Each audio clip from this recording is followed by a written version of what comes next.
जन्म का नहीं, दिल का रिश्ता है। मैं शिवानी आज आपके सामने अपनी ज़िंदगी की किताब से जुड़ा एक पन्ना खोल रही हूँ, जो बहुत ही खूबसूरती से ईश्वर द्वारा लिखा गया है। मैं अपने माँ पापा के 4 बच्चों में सबसे बड़ी थी।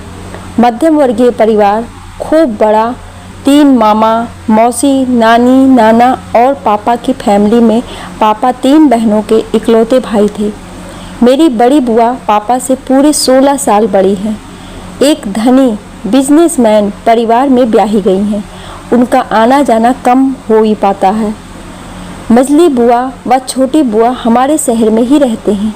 मझली बुआ पापा से 13 साल व छोटी बुआ 10 साल बड़ी हैं। मझली बुआ व छोटी बुआ पापा को बहुत प्यार करती हैं। हम जब छोटे थे तो बुआ के आने का बेसब्री से इंतज़ार करते थे। उनकी लाई हुई मिठाइयाँ, घेवर, रसगुल्ले, दाल के पकोड़े, पातरा हम सब भाई बहनों का फेवरेट था। सबसे मज़ेदार तो मेरी छोटी बुआ है। खासकर जब बुआ राखी पर आती तो भाई बहनों में सबसे बड़ा होने के कारण बुआ असीम प्यार बरसाते हुए मुझे 2 रुपए देती थी। ऐसा नहीं है कि उनके पास पैसे नहीं होते थे, बस थोड़ी सी कंजूस हैं।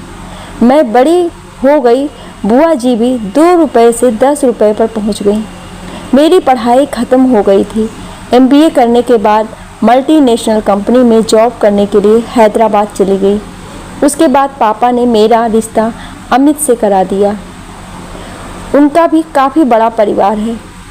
रोके पर अमित के परिवार से मेरी सास, जेठ, जिठानी, चाची, सास, ससुर, ननद, अमित के मामा, मामी और भी बहुत से रिश्तेदार थे।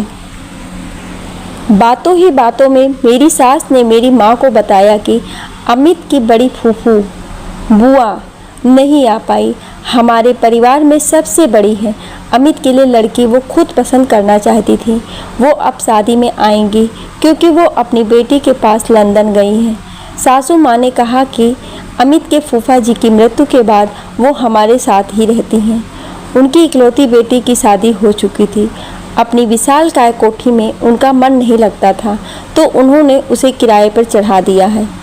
ससुराल वाली बुआ व मौसी की छवि तो मन में बिल्कुल एकता कपूर की सीरियल वाली थी, एकदम वैम्प टाइप। शादी भी 2 महीने बाद हो गई। गृह प्रवेश के बाद बारी आई मुंह दिखाई की रस्म कि मेरी सासू माँ मेरे पास आई और बोली कि बहू, ये है अमित की बड़ी फूफू, प्रणाम करो।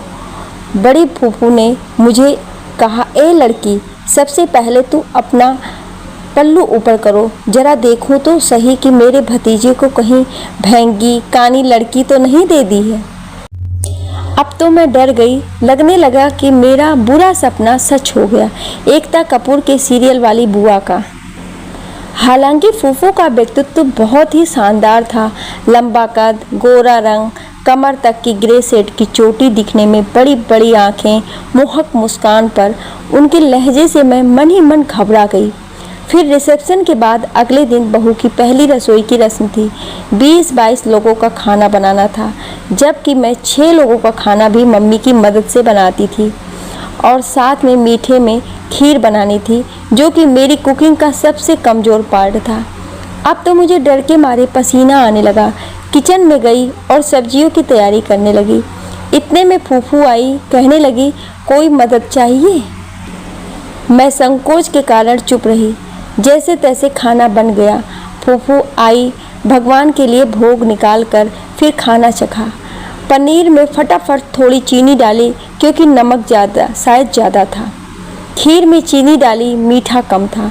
कद्दू में अमचूर पाउडर मिलाकर फिर ननद को आवाज़ लगाई, मीतू, जल्दी से पूरी तलने में भाभी की मदद करो, बूंदी का रायता मैं बना रही हूँ। मीतू कहने लगी, फूफू, आज तो भाभी की रसोई है तो आज वही बनाएंगी। मीतू, बाकी तो बना दिया है, उसने बस पूरी तलो, तुम यहाँ आकर। फिर खाना लगा। सब ने खाना खाकर खूब तारीफ की। फूफू मुझे देखते ही बोली, लड़की तो पास हो गई। धीरे धीरे समय बीतने लगा। शादी के 2 साल गुजर गए। फूफू की ओर मेरी बॉन्डिंग अब काफ़ी मजबूत हो गई थी। मेरी गोद में नन्ही गुड़िया किट्टू आ गई। फूफू ससुराल में मेरा सबसे बड़ा सपोर्ट थी। कोई अगर मेरे किसी काम में मीन मेख निकालता तो वो तुरंत कहती, माँ के पेट से कोई सीख कर नहीं आता, धीरे धीरे सीख जाएगी। वो मुझे डांटती थी तो प्यार भी बहुत करती थी। बड़ी भाभी कभी कभी चिढ़ जाती थी कि फूफू को कोई नहीं दिखाई देता तुम्हारे अलावा। फूफू जब भी मैं किसी फंक्शन में जाने को तैयार होती तो वो आती और कहती कि देखो तो सही लड़की कैसी लग रही है, कहीं हमारी नाक ना कटवा दे। 4 साल बीत चुके थे पर मैं अभी भी उनके लिए लड़की ही थी। इस बीच उनकी तबीयत भी खराब रहने लगी थी। एक दिन हाई ब्लड प्रेशर के कारण उन्हें लेफ्ट साइड में हल्का पैरालिसिस अटैक आ गया। प्रिया दी लंदन से आ गई, कहने लगी, माँ अब मेरे साथ चलो, यहाँ आपका इलाज ढंग से नहीं हो पाएगा। पर उन्होंने उन्हें कहा, मेरा मन नहीं लगता है वहाँ, मेरा ख्याल शिवानी रख रही है, तू चिंता मत कर। फूफू को नहलाना, उनके कपड़े धुलना, खिलाना पिलाना सब मेरे जिम्मे आ गया। पर धीरे धीरे वो ठीक होने लगी। साल बीतते बीतते ठीक हो गई। मेरी बिटिया उनके हाथ से ही खाती, उनसे कहानियाँ सुनती, उसका तो सारा भार उन्होंने ही उठा रखा था। फिर अमित का ट्रांसफ़र मुंबई हो गया और हम उनके साथ चले गए। फूफू हमारे साथ नहीं आई क्योंकि वो और मेरी सासू माँ मेट्रो सिटी को पसंद नहीं करते थे।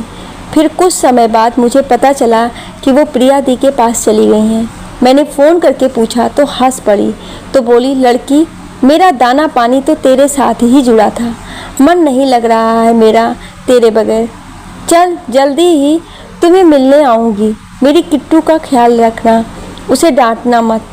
फिर एक दिन दीदी का फ़ोन आया कि माँ अस्पताल में एडमिट है, हार्ट अटैक आया है। प्रिया दी बहुत परेशान थी। शिवानी माँ तुम्हें बहुत याद कर रही थी। मुझे बहुत बुरा लगने लगा, मन में कुछ चुभ रहा था कि काश मैं उन्हें देख पाती, पर लंदन जाना आसान नहीं था। मैं यहीं रहकर भगवान से प्रार्थना करने लगी। 15 दिन आईसीयू में एडमिट रहने के बाद उनका देहांत हो गया। उस दिन लगा कि आज जैसे ज़िंदगी का सबसे महत्वपूर्ण हिस्सा मुझसे अलग हो गया। 6 माह बाद प्रिया दी इंडिया आई तो उन्होंने मुझे एक लिफाफा दिया कि ये माँ ने तुम्हारे लिए रखा था। लिफाफा बंद था।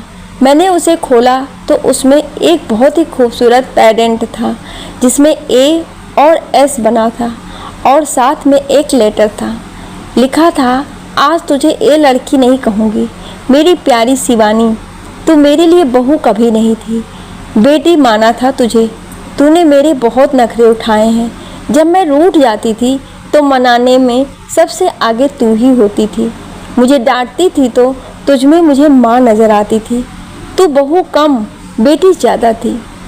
तुम दोनों पति पत्नी हमेशा खुश रहो, ये मेरा आशीर्वाद है। ये पेंडेंट तेरे लिए बड़े प्यार से बनवाया है, मेरी निशानी है, भूल मत जाना। मुझे क्या पता दोबारा मिल पाती हूँ या नहीं, तेरी फूफू। आज जब भी मैं अपनी किट्टू को देखती हूँ तो उसकी बहुत सी आदतें फूफू जैसी लगती हैं। हो भी क्यों नहीं, उसने अपना पहला निवाला भी उनके हाथ से ही खाया था और जब वह इस दुनिया में आई थी उनकी गोद में सबसे पहले थी। कुछ रिश्ते ऐसे होते हैं जो खून के नहीं होते, पर कब और किस रूप में मिलेंगे ये ईश्वर तय करता है। आपको ये कहानी कैसी लगी हमें कमेंट करके ज़रूर बताएं और ऐसी ही कहानियाँ सुनने के लिए हमें सब्सक्राइब ज़रूर करें। Thank you.